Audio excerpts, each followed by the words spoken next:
Bismillahirrahmanirrahim. Аса қамқор, ерекше мейірімді Алланың атымен бастаймын.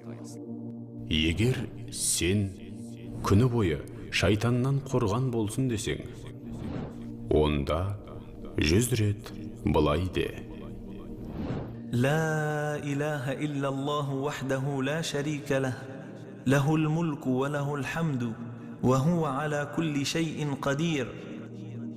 لا إله إلا الله وحده لا شريك له له الملك وله الحمد وهو على كل شيء قدير.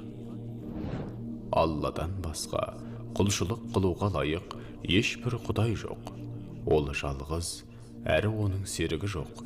Мүлік оған тән, және ол барлық мақтауға лайық. Сондай-ақ